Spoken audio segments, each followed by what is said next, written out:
protection is mystic. So Maharaj extends this to the point that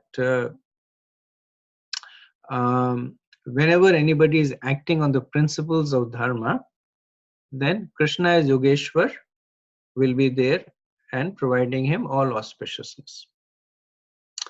In the purport, Srila Prabhupada, when commenting on this point of Arjun, that how Krishna affected the opponents in so many ways, that he took away he stole their mind, he stole their enthusiasm to fight, he stole the sharpness of their senses. So Srila Prabhupada mentions that this is because Krishna is also there in their heart. So he quotes 15:15 Sarvasya Charanamriti Sannivishto to show that the reason that Krishna could do all this was because Krishna is there in their heart. Okay, so I'll stop over here and see if there's any questions or comments, any discussions.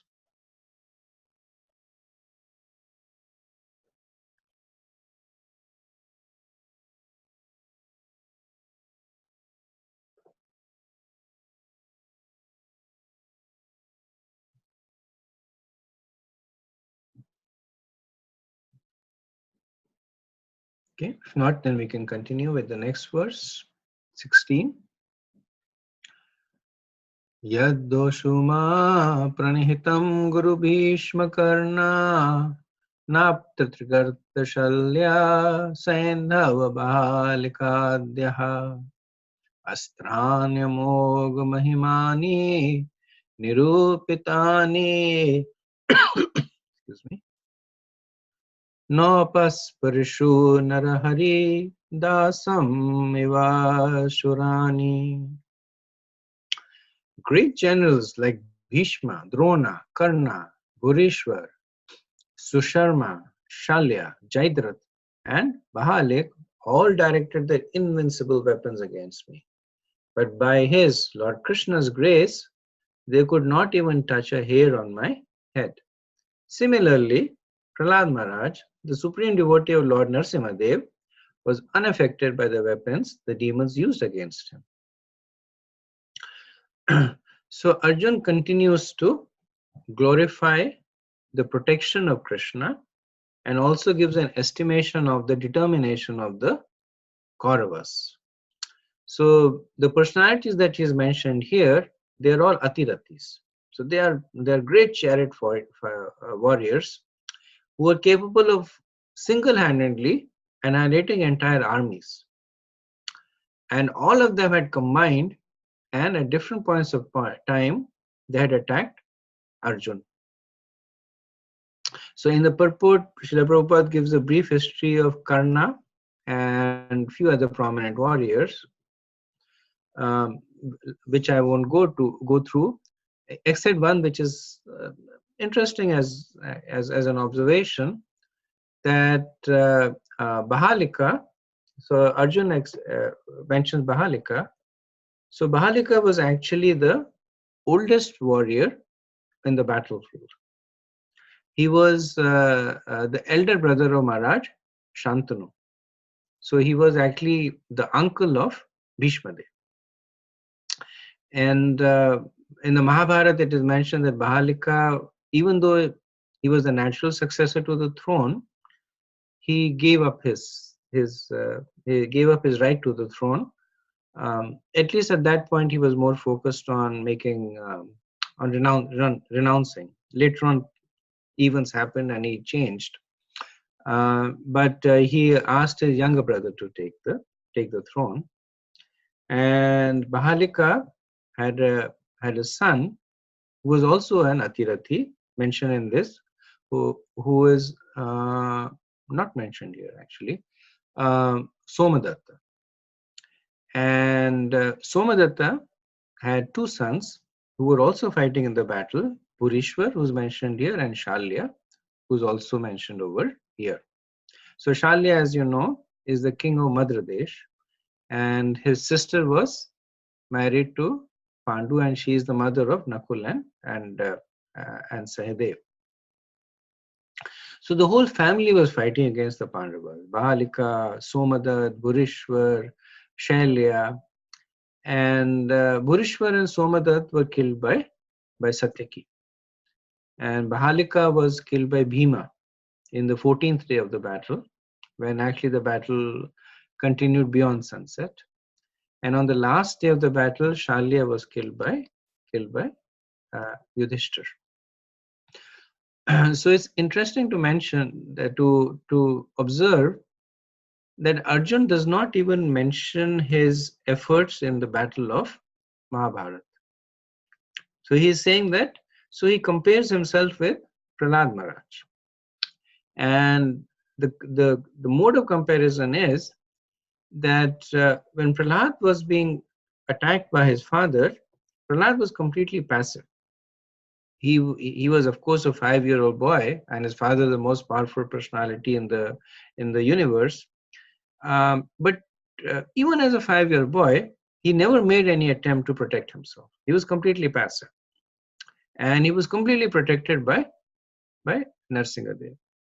Now Arjun has a little different situation, that he was an active warrior. He himself killed so many people, and he was defending himself. But the point he's making is that all that was trivial. It was inconsequential.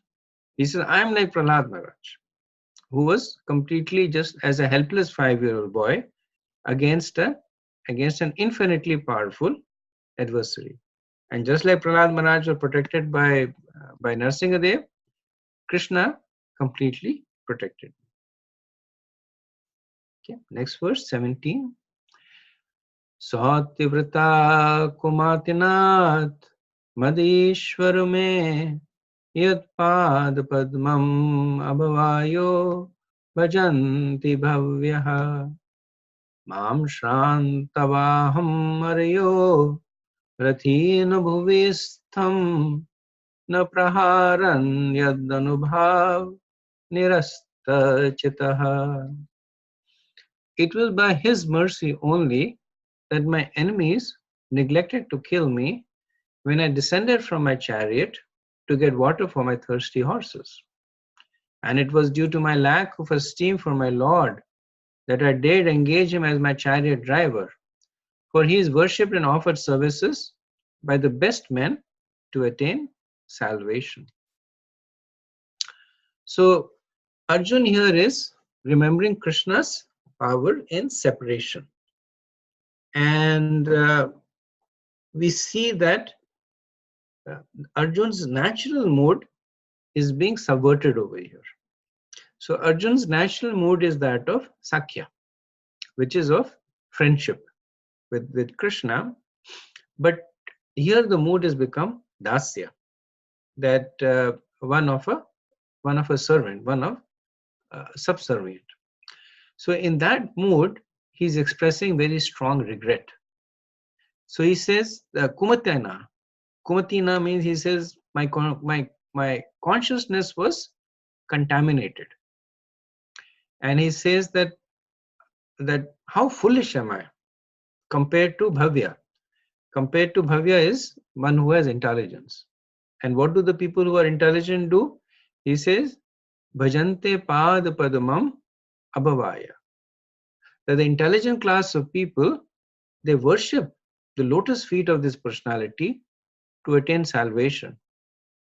And how contaminated my consciousness is, that this very same person who is venerated by the intelligent class of people, I am engaging him to be my chariot driver. So in this way, Arjun is condemning himself. And then he goes on to say that, how does Krishna reciprocate to my offenses? So he says that Krishna is still protecting.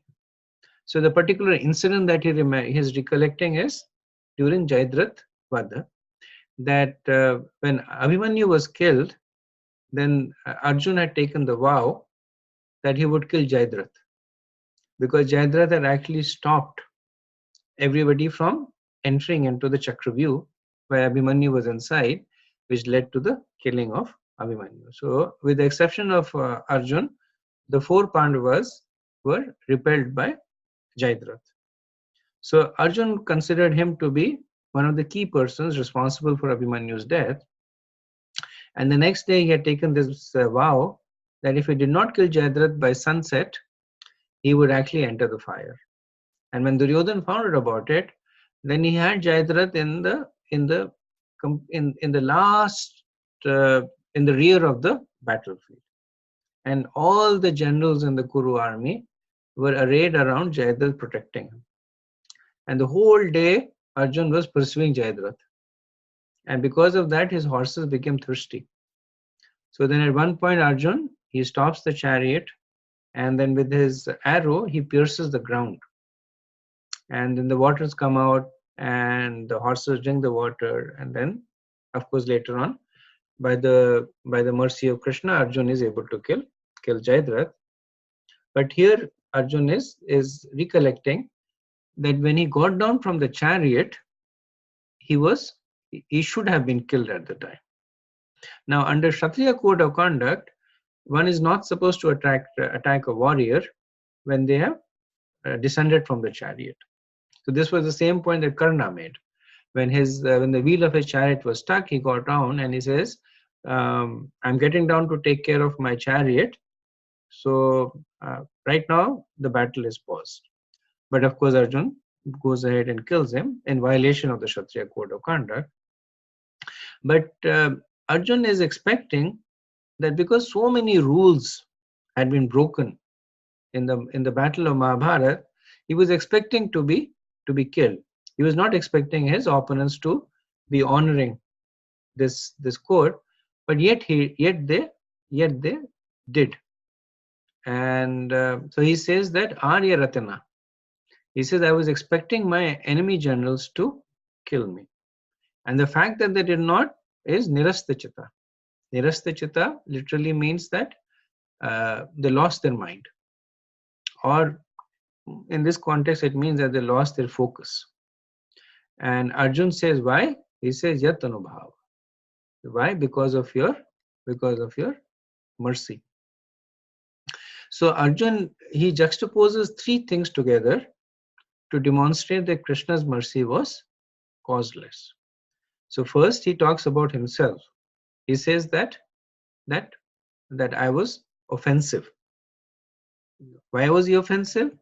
That the great personality that Krishna was, he had engaged him as a chariot driver. Second thing he says is that I was foolish. That knowing that I would be killed, I still foolishly stepped off my chariot. And the third point that he makes was that he was completely protected. That the enemy warriors, they neglected to kill him at that point. So the point that he's making is that this is the nature of Krishna's mercy, that it is causeless. That Arjuna himself had done was offensive towards Krishna. So that would have been cause to withdraw mercy. Then Arjuna was acting in a foolish way. That would have been cause to withdraw mercy. And the enemy was very powerful, yet Krishna completely protected him, which basically points to the fact that Krishna's mercy is causeless. So Srila Prabhupada comments that Arjun's condemnation is a sign of his humility. So he says that, so this he's talking about Krishna, while playing in such a transcendental relationship, the devotee forgets by the internal potency of the Lord that his friend or son is the Supreme Personality of Godhead, although sometimes the devotee is bewildered by the acts of the Lord. After the departure of the Lord, Arjun was conscious of his great friend, but there was no mistake on the part of Arjun, nor any ill estimation of the Lord. Intelligent men are attracted by the transcendental acting of the Lord with a pure, unalloyed devotee like Arjun. Okay, we'll do the next verse, 18. Narmanyudaruchira smitashobitani he Parth he Arjun sakhe kurunanneti sanjalpitani nardeva hridhi sparshani smartun luthani hridayam mama madhavasya. O king, his jokings and frank talks were pleasing and beautifully decorated with smiles. His addresses unto me as O son of Pratha, O friend, O son of the Kuru dynasty, and all such heartinesses are now remembered by me, and thus I am overwhelmed. So far, Arjun, he is demonstrating his dasya bhav. He is remembering about how Krishna protected him in different scenarios, how he was offensive to Krishna, but yet Krishna protected him. But that is not Arjun's natural relationship with Krishna. So now we see the Sakya Bhav coming up again. So now Arjun is remembering the friendly exchanges that he had with Krishna. And then he calls Krishna as Madhavasya. So one of the meanings of Madhav is one who is sweet as honey, as Madhu. Madhu is Sanskrit for honey. So Arjun uses the word in the context of the sweetness of the interactions with Krishna and the sweetness that of Krishna that he is remembering. So he is remembering Narmani, the jokes, Udar, the frank talks, accompanied with Ruchir Smita Shobitani. So pleasing smiles. Smita means smile. Shobitani means decorating. So the pleasing smiles that were decorating Krishna's face. So Krishna would address him as Partha. As Partha in order to establish kinship with Arjun. Because Partha means son of Pritha. And Pritha is another name for Kunti Devi, who was the sister of Krishna's father, Vasudeva. So he would say Partha to say that we are cousins. And he would say Sakha to say that you are my friend, and Arjun. So he would also call him Kurunandana. So Arjun was a descendant of the Kuru dynasty, and the Kuru dynasty was a powerful and an illustrious dynasty. So in order to glorify Arjun, Krishna would call him O Kurunandana. Sometimes when Arjun wanted to belittle Krishna, he would call him Yadava, because Yadav was a much smaller and much less significant clan than the Kurus. So it was one way of him to tease Krishna, that you belong to this small clan of Yadavas who are cursed never to become kings, and I belong to this illustrious Kuru dynasty. So here he is remembering how Krishna would glorify him by his different names to establish his relationship and also to glorify his descent. So Arjun says that Hridhi Sparshani, that they are touching his heart, and Luhanti Hridayam. So Luhanti Hridayam is that they are overwhelming his heart. So heart is the seat of emotions. And initially Arjun was meditating on various actions of Krishna. So the meditation comes from the mind. Now Arjun is talking about the sweet personal interaction that is affecting his heart. So that is why he is focusing on the effect on his heart. He uses the word twice, Hridis Prashani and Luhanti Hridayam, that it is touching my heart and it is overwhelming my heart, because now he's seeing Krishna as his sweet friend with charming smiles. Next verse 19. Saya sanatan vikathan bhojanadishva aikyadavayasya ritvaniti vipralabdha Sakhyo sakheva pitrantanasya sarvam se mahan mahitya kumate ragam me. Generally, both of us used to live together and sleep, sit, and loiter together. At that time of advertising, and at the time of advertising oneself for acts of chivalry, sometimes if there were any irregularity, I used to reproach him by saying, "My friend, you're very truthful." Even in those hours when his value was minimized, he, being the Supreme Lord, used to tolerate all those utterings of me, excusing me exactly as a true friend excuses his true friend, or a father excuses his son. So we see how the mood of Arjun is gradually becoming more and more established in its steady bhav. So it was initially it was dasya, then it became sakhya.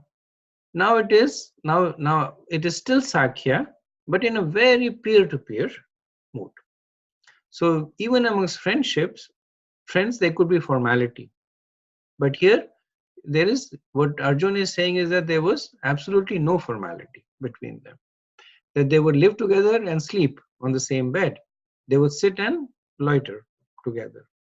And in order to demonstrate the nature of the informal nature of the friendship, Arjun is talking about how sometimes he would make fun of Krishna. So the particular nature of incidents he's talking about is that Kshatriyas by nature, they have this habit of boasting. That's just part of Kshatriya's valor conduct. That they tend to over exaggerate their own strength and courage, and like Arjun saying that in a single day I will annihilate the entire Kaurav army, or or Bhima talking about so many things that he could accomplish. So they were factual, but the nature of Kshatriyas was to be chivalrous. So they would boast. So when recounting incidents, Arjun would sometimes boast and Krishna would sometimes boast. So Arjun is saying that at this time, Arjun would sarcastically say, "Yes, yes, that is very truthful." So Krishna would say, "I can do this," and say, "Yes, yes, of course you can do it," but in a condescending. So he's talking about that in another situation, one would take offense to it. But the friendship was so close, was so intimate, was so without formality that this was completely taken. So he says that it was aikyat, that we were like one, that oneness so aikyat means oneness, and oneness can come from intimacy, that they were so close friends to each other, and can also come from equality, that we are of the same stature. So Arjun is using the word with both the connotations. So now, but Arjun says that vipralabdha sakhayo, that all this misbehavior towards my friend Krishna, he tolerated them, even though he is the supreme soul. So he is using this opportunity to further glorify Krishna. So he said, Krishna's tolerance for me is like a friend to a friend or a father to a son. So this is to some extent the sandhi of dasya and sakya bhav. That while thinking of the sakya bhav in retrospect, Arjun is now feeling more of dasya bhav. That he's appreciating the supremacy of Krishna. Okay, next verse 20. Swam nipendra rahita purushottamena sakhya priyena suhurda hridayena shunya adavanya urukrama parigramangarakshan gopera sadbhi abalvena vinirjitasmi.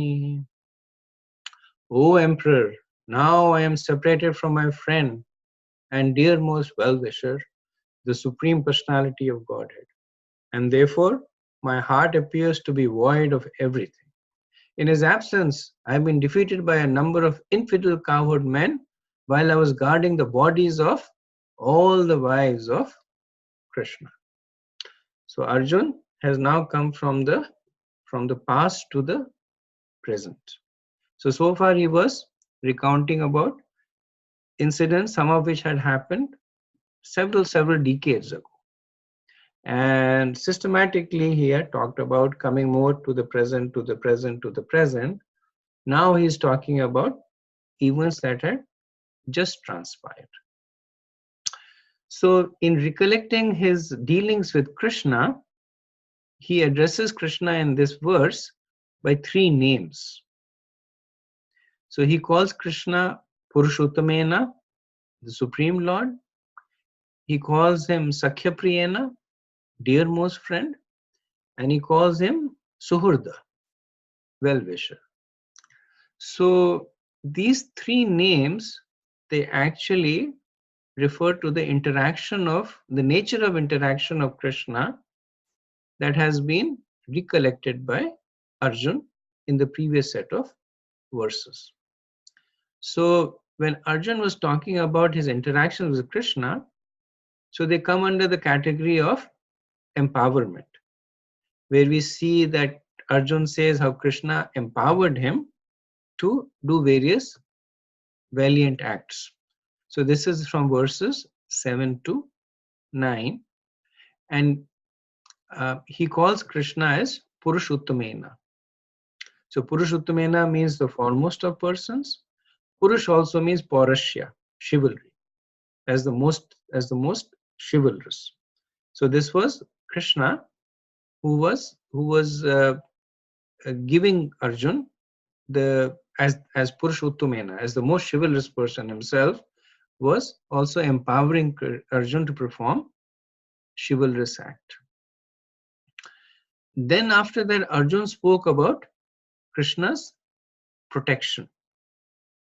So protection against the Kauravas, protection when he had got down from the chariot, and this is Krishna as Suhurda, as Krishna as his well-wisher who is protecting him. So Krishna as Suhurda also comes and protects from dishonor. Draupadi, he protects from Brahmanas, Durvasha, and he protects from Devas like Indra and Shiva, and protects from other Naras like Bhishma and Drona and Karna. So as Suhurda, Krishna is protecting from all possible scenarios, from powerful opponents, from Brahmanas, from Devas, and the situation of Draupadi is considered to be misfortune. So even from misfortune, Krishna is, as Suhurda, he is providing protection. And then Arjuna is saying, in addition to Krishna as Purushottamena, as Suhurda, he is also my Sakhyapriyena. So Sakhyapriyena, so that mood is shown in verses 18 and 19, which is the most relishable aspect of their relationship, where he talks about his friendly dealings with Krishna and sitting at the same table or sleeping on the same cot, or the teasing going back and forth.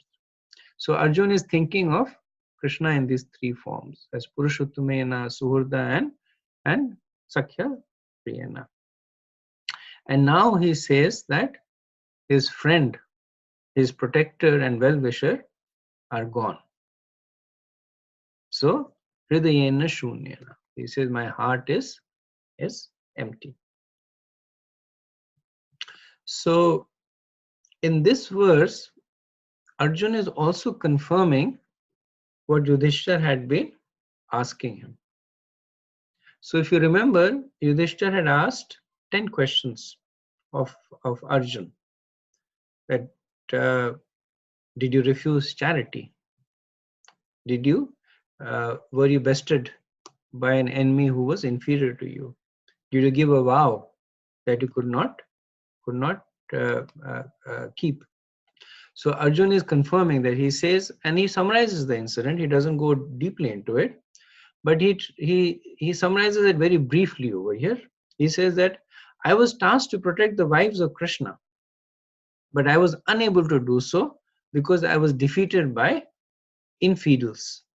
By infidels, and how easily.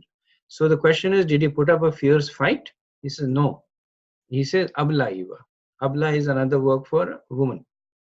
So this is Arjun, the greatest of the Kshatriyas, the foremost of the bowmen. He himself is calling himself abla iva. That just like a woman, I was defeated by evil, by infidels. So he's saying everything that you have asked of me is actually true. That yes, I have committed all those offenses inadvertently or advertently. So to contrast his situation, he is calling Krishna in this verse also as Urukrama. So there are four names that he calls Krishna. So he calls Krishna as Urukrama. So calls indirectly. So he calls Krishna's wives as the wives of Urukrama. He says Urukrama Parigraha, the wives of Urukrama. But the reason that is calling Krishna Urukrama, so Urukrama means that one who is performing wondrous activities. So it's actually a name that was given to Vamandev. That how he crossed over the entire universe in 2 steps. So he got the name Urukrama.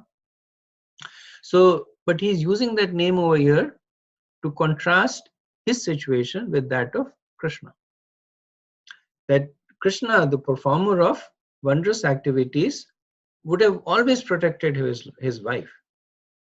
That he would have easily defeated the infidels. Then he said Krishna as Urukrama had performed so many wondrous activities, like protecting, empowering, and becoming my friend. But yet I was unable to do that. And then under the protection of Krishna, Arjun was Urukrama. Arjun was performing activities that were astonishing even Lord Shiva. But now that Krishna's protection is gone, he has become Abla Eva. He has become like a woman. So this pastime has a fair bit of further discussions by different acharyas. I'll briefly go through it. Prabhupada also covers it in the purport. So that's why I'm also covering it here. So when Arjun is addressing the wives of Krishna as Urukrama Parigraham, so the point that he is making is that it is not possible for the wives of one who can perform wondrous activities to be violated. And the other point that he is making is that actually this is Urukrama. That this pastime of Krishna's wives being kidnapped is another example of his wondrous pastimes. So if you look at the verse, then he says Gope Rasadbir Abalaveva Vinirjato Asmi.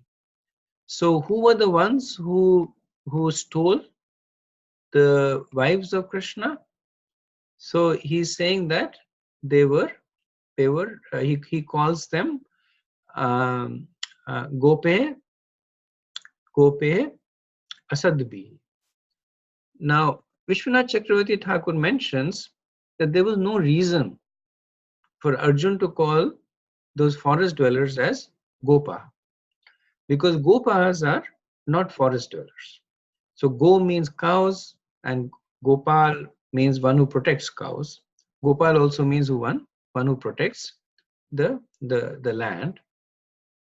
So when Arjun is saying Gopa Asadbihi, he's actually referring to the fact that those thieves were actually Gopa, that they were actually Krishna. And it was Krishna who had disguised himself in order to in order to in order to manifest another one of his urukrama, another one of his wondrous pastime. So why did he do that? So this was to fulfill the desires of his wives. So the wives of Krishna in Dwarka, they typically related with him in Aishwarya Bhav, even though it was conjugal, but it was a formal relationship. And they had all heard about Krishna's intimate relationship with the gopis. And in the Bhagavatam 10th canto, chapter 83, so this is when Draupadi had met the wives of, uh, of, of Krishna. So there was a lot of back and forth. The wives of Krishna, they inquired from Draupadi, how do you satisfy 5 husbands? All of us together, we find it difficult to satisfy 1 husband, and you alone are satisfying 5 husbands. And Draupadi gives very good instructions about the duties of a wife. And then Rohini Devi, the eldest of the wife, she's speaking on behalf of the other wives, and she speaks in this verse from 41 to 43. So she's saying to Draupadi, O saintly lady, we do not desire dominion over the earth, the sovereignty of the King of heaven, unlimited facility for enjoyment, mystic power, the position of Lord Brahma, immortality, or even attainment of the kingdom of God. We simply desire to carry on our head the glorious dust of Lord Krishna's feet, enriched by the fragrance of the kumkum from his consort's bosom. We desire the same contact with the Supreme Lord's feet that the young women of Vrija, the cowherd boys, and even the aborigine Polinda woman desire, the touch of the dust he leaves on the plants and grass as he tends his cows. So from this verse we can understand that the queens desired that form of Krishna that gopis enjoyed. And even though it's not mentioned in the Bhagavatam, in the Puranas it is mentioned that when Arjun was in this dejected mood, so this is in the Vishnu Puran and the Brahma Puran, then he actually spoke to Srila Vyasadeva, and then Srila Vyasadeva, he gives him a little bit of background, and he says that long time ago, the Apsaras in the heavenly kingdom, they pleased the great Muni by the name of Ashtavakra.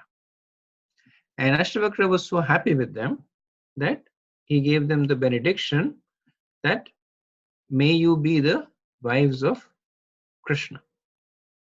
Now, at a later point of time, the same women, Ashtavakra found that they were laughing at him.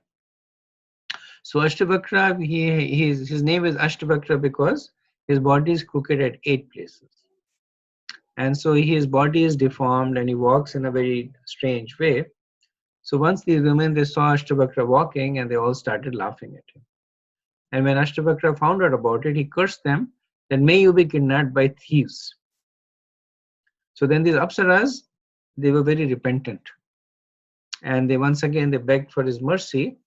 And he said, I cannot take back my curse, but I can modify it. So he said that the Lord will take the form of the thieves after the curse has ended. You will again attain the Lord.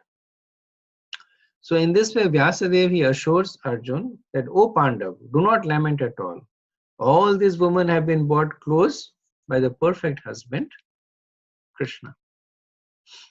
So when Arjun, he's using these words in describing that incident, he is also in a subtle way indicating that this was actually Krishna enacting his own pastimes with his wives.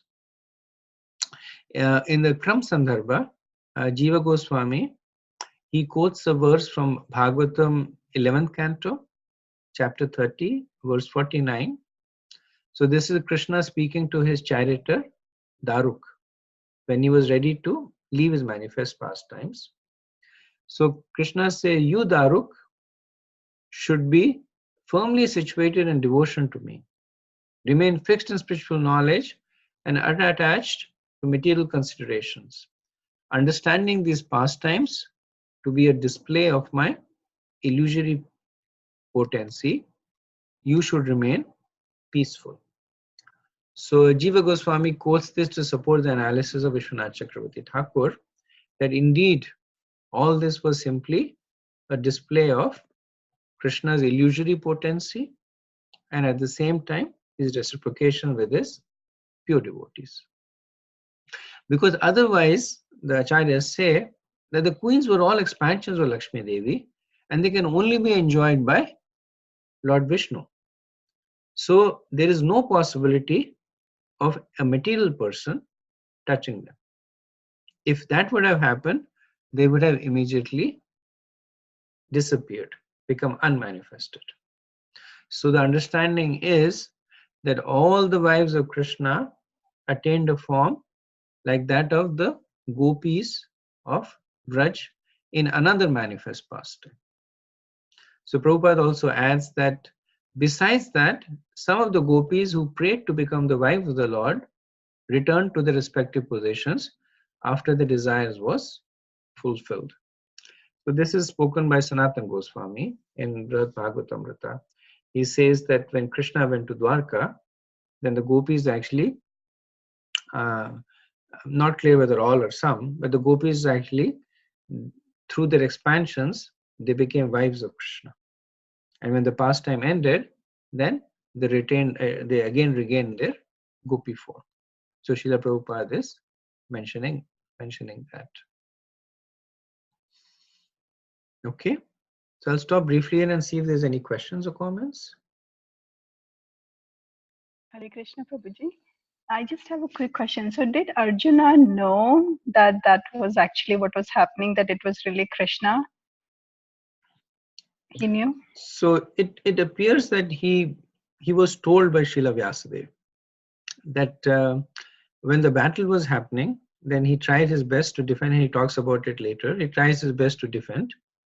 So the fact that he was defending and fighting against the Abirs means that at that point he did not know. But then when he was in this dejected state, then Srila Vyasadeva came and informed him. So he was pacified. So by the time he reached the palace of Yudhishthir, he knew. So which is why it is said that he uses this word Gopa Sadbir to call the bandits as Gopas. So otherwise there would be no reason for him to call them Gopas. Thank you.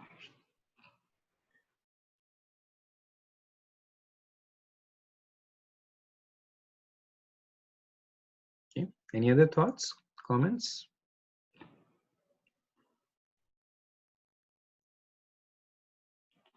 I'm also trying to understand what would be the practical understanding or application for us, because here it also feels like Arjuna is, lamenting, like everybody else would do, like, with all of that, feeling so sorry for how he has behaved and all of that. So what is really the message for us through this too? So my understanding is that at least in the Bhagavatam, we also see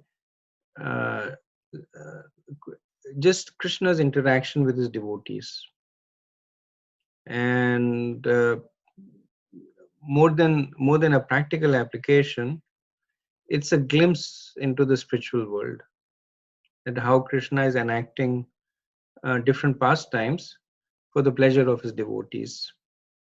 That his wives, their inner heart, their innermost desires in their heart was to enjoy with Krishna in the mood of the gopis, and how Krishna engineered all this for the pleasure of his wives, and uh, the the more prakrit part of it is more obvious, which Arjun himself has been beating with a drum in the last 10 or 12 verses, that uh, a devotee is only an extension of Krishna's empowerment. So that is the mood of a devotee, that whatever good they have, that is Krishna's mercy, and whatever bad they have, that is their own contamination. So that part is the more obvious, the more prakrit part of the message. The more subliminal part of the message is Krishna's um, inconceivable interactions with his devotees. Thank you, Babuji. That's really nice points. Thank Hare you. Krishna Prabhu. Just wanted to share my appreciation. I've read this section a couple of times before, and somehow this time I felt like it really hit home for me. I could really, not really in the fullest sense, but I guess I had a glimpse of appreciation for, Arjuna's this deep emotion, how moved he was, how deep was his relationship with Krishna. It was really sweet to hear from you this time around. Thank you so much. Thank you. It was. We see Arjun in such a multifaceted way. Generally, we see Arjun as a great warrior, and he is, but he's much more than that. And I think I agree with you. When I was reading it, I also was appreciating the other facets of Arjun, his strong sense of humility, his intense devotion for Krishna. That was indeed very touching.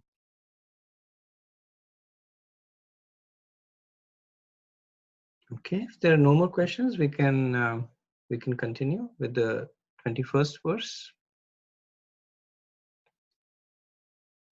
Tadvai dhanustaishvaha saratho hayaste swam rathi nripatyo yatanamanti sarvam kshanena taddabud asaddishariktam vasam hutam kuhuka radham vivoktam mushayam.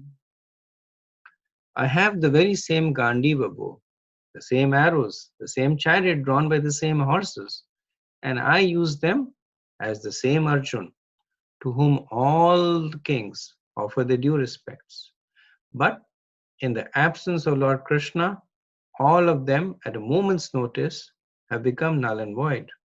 It is exactly like offering clarified butter on ashes, accumulating money with a magic wand, or sowing seeds on barren land. So now we are hearing the description of Krishna from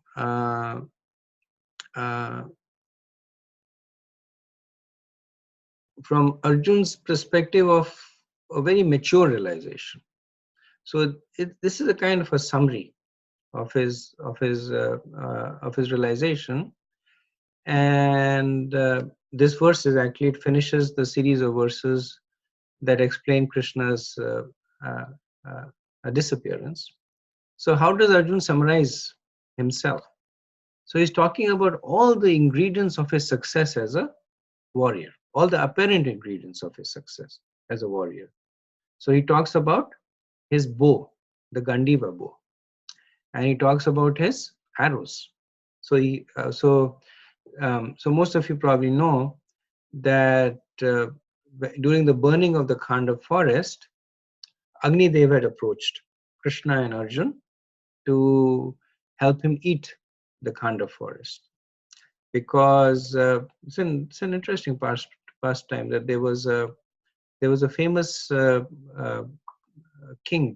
This is actually given in the Khandav Daha Parva of Mahabharata, that there was a king by the name of Svetaki, and he was very expert at performing yagyas.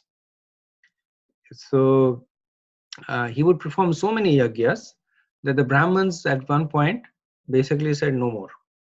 They said our eyes are burning with the smoke, our bodies are becoming emaciated, we are continuously 24/7 performing yagyas for you, so leave us alone. So they chastised him and drove him away.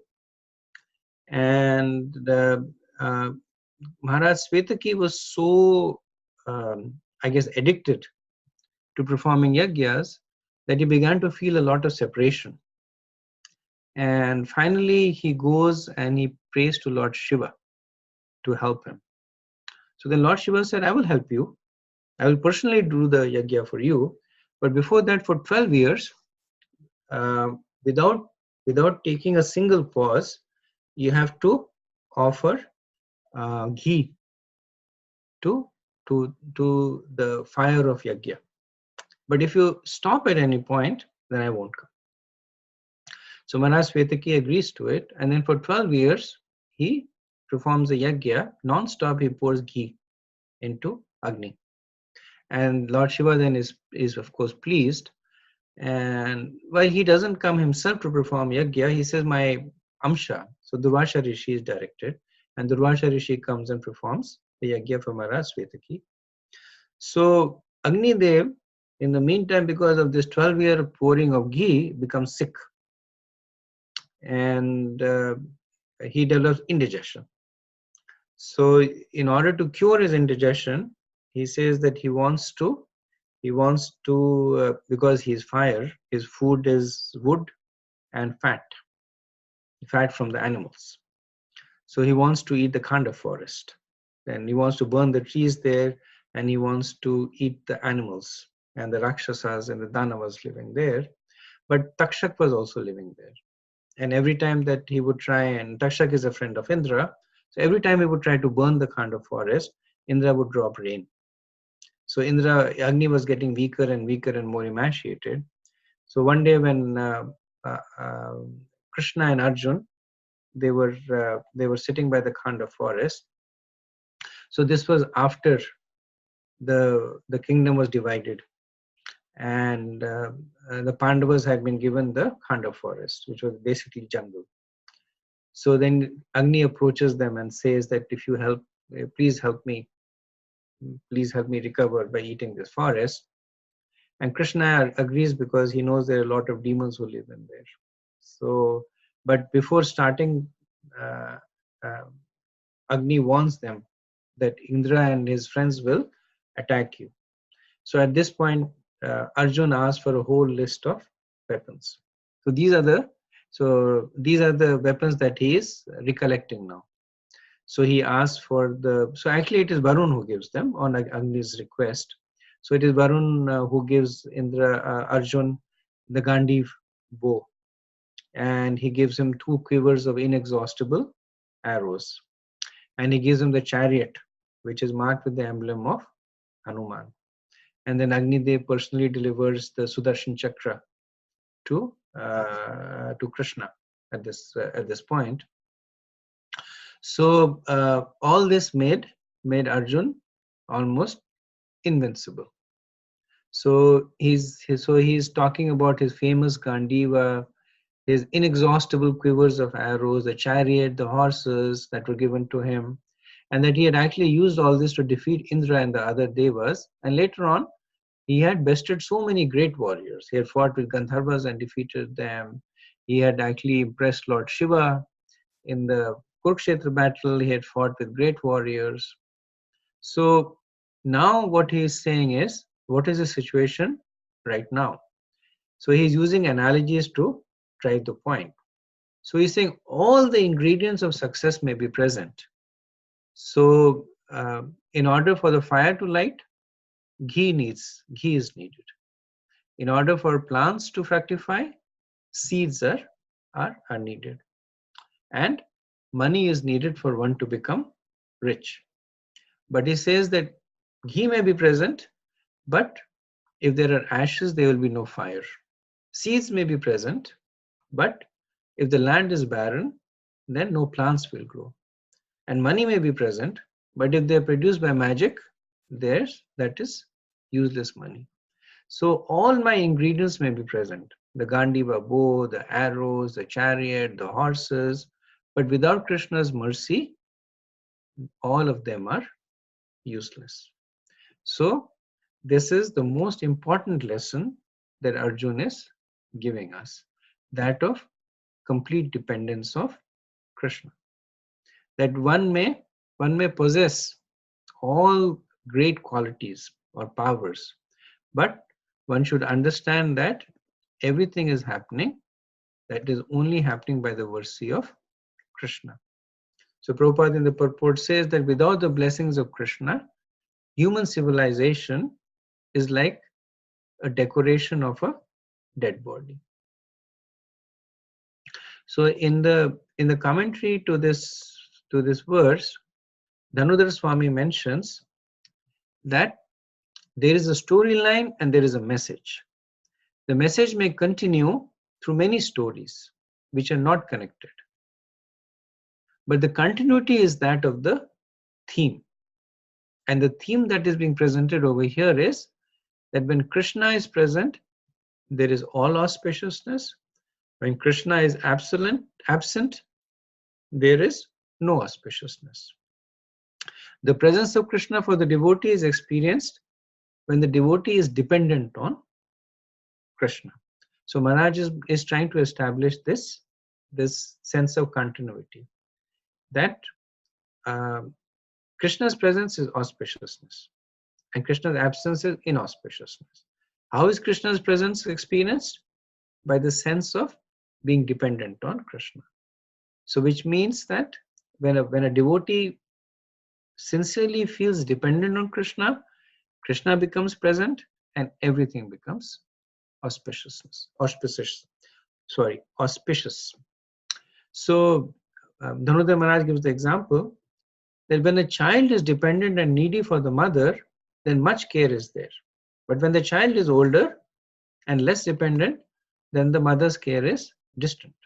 When Arjuna was dependent on Krishna, he was empowered. Now Krishna has left, the power is gone. If we separate ourselves by our false ego from Krishna, we will lose our power.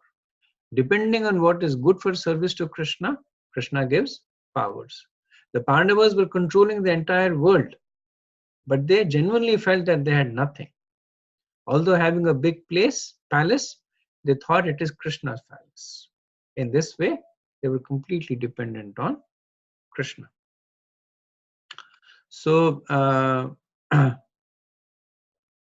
so some of the points that are made over here is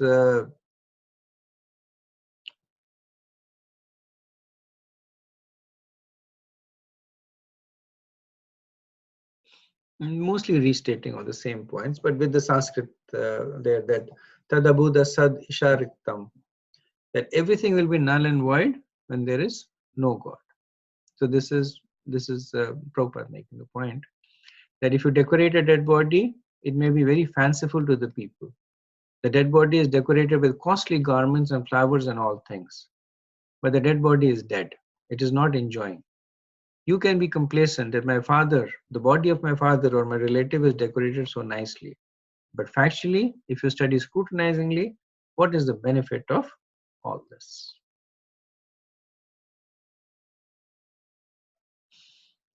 Okay, so we will do the next verse and we'll stop after that. So these are two verses together, 22 and 23. Rajam Stvayanu this is a different meter, sorry. It's a little difficult to switch meters.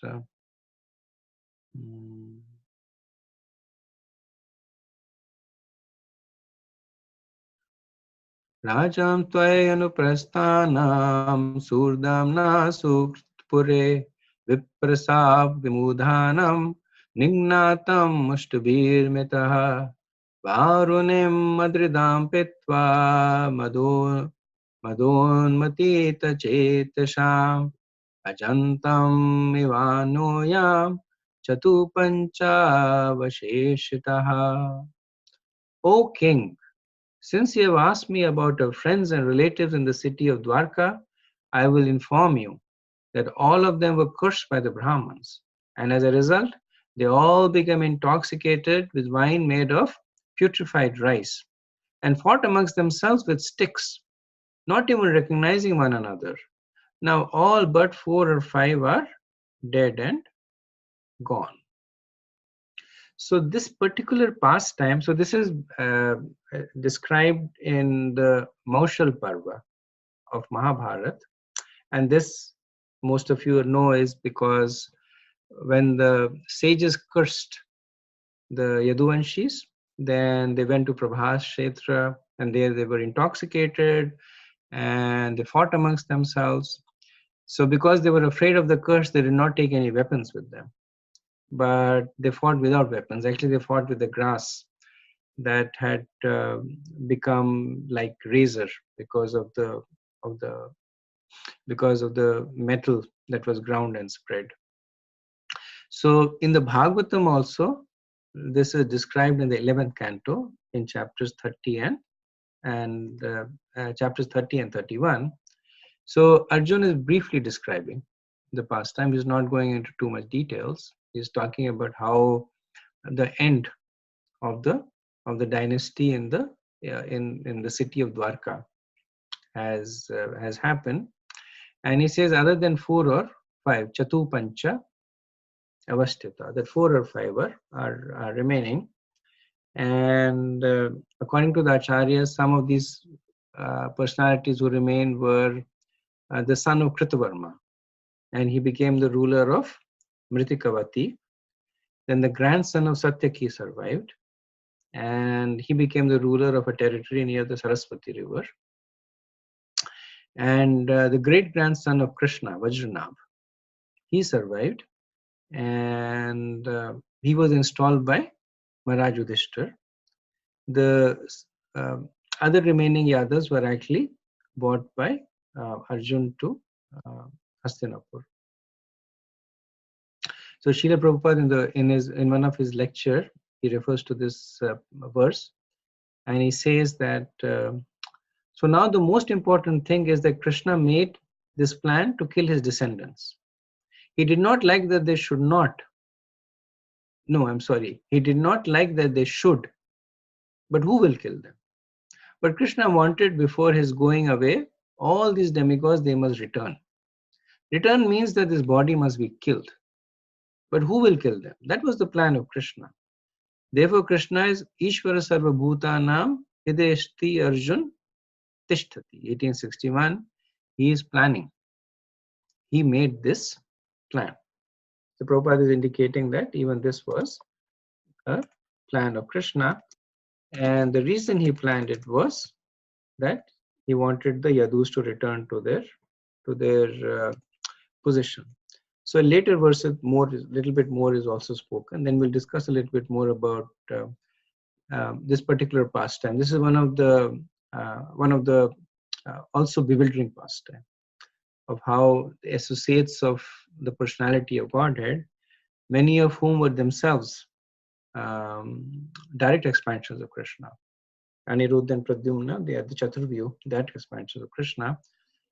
How could they act in certain ways? So we'll discuss a little bit more in the subsequent lecture on this. But I'll stop over here. I'm a little bit over time. Just see quickly if there's any questions or comments.